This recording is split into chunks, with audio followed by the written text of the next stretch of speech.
તો અમદાવાદમાં ફિલ્મી કહાની જેવો અનોખો કિસ્સો સામે આવ્યો છે। 16 વર્ષ પહેલા ગુમ થનાર પુત્રનું આખરે પરિવાર સાથે મિલન થયું છે।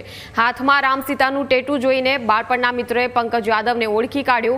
16 વર્ષ પહેલા યુપીમાં માતા પિતાએ ઠપકો આપતા પંકજ યાદવે ઘર છોડ્યું હતું, જે બોલી કે સાંભળી પણ નથી શકતો। પંકજે અમદાવાદની બેરામુંગા સ્કૂલમાં ભણ્યો અને છેલ્લા 7 વર્ષથી નવરંગપુરા પોલીસ સ્ટેશનમાં પોલીસ સ્ટાફની સાથે મદદ કરતો હતો। બાળપણનો મિત્ર નીરજ અમદાવાદ સિક્યુરિટીના કામે આવતા પંકજ સાથે તેનો ભેટો થયો। બાળપણના મિત્ર સાથે મેળામાં રામ સીતાનું ટેટુ કરાવ્યું હતું। આ ટેટુ જોઈ જતા મિત્ર સાથે મિલન થયું। નવરંગપુરા પોલીસ અને પીઆઈ કુલદીપ ગઢવીની મહેનતથી પંકજ 16 વર્ષ બાદ પોતાના ઘરે પરત ફર્યો।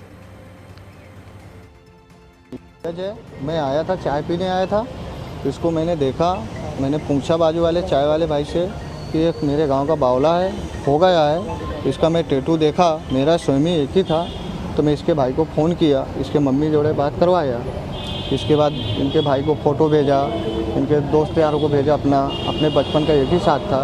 इसके बाद मैंने इसके भाई को फ़ोन करके बुलाया पुलिस चौकी अंदर ने बात की है। इसके बाद इसकी मम्मी बोली कि मेरे ही बच्चा है, तो मैंने कहा मैं तो चीन ही गया, ये भी मेरे को पहचान गए कि मेरे गाँव का है। અને છેલ્લા 7 વર્ષથી નવરંગપુરા પોલીસ સ્ટેશન ખાતે જ રહે છે। અહીંયા જ એને અમે રહેવાની જમવાની બધી વ્યવસ્થા કરી દેતા હતા।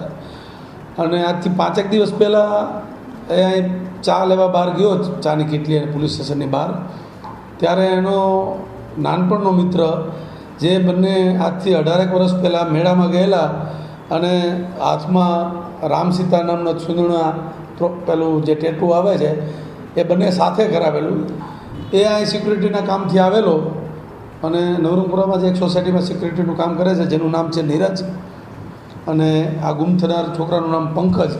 એ એને ચાની કેટલી ઉપર જોઈ ગયેલો અને હાથમાં આ ટેટુ જોયું રામ સીતા, અને પછી એને પૂછ્યું તું ક્યાંનો છે, એટલે બોલી ન શક્યો, એટલે એને કન્ફર્મ થઈ ગયું કે મારો જે મિત્ર હતો એ પણ મૂંગો અને બેરો હતો। એટલે પછી ચાવાળાની આજુબાજુ પૂછ્યું તો કોણ છે, અહીં કેમ, તો કે અહીં પોલીસ સ્ટેશનમાં છેલ્લા ઘણા વર્ષોથી રહે છે।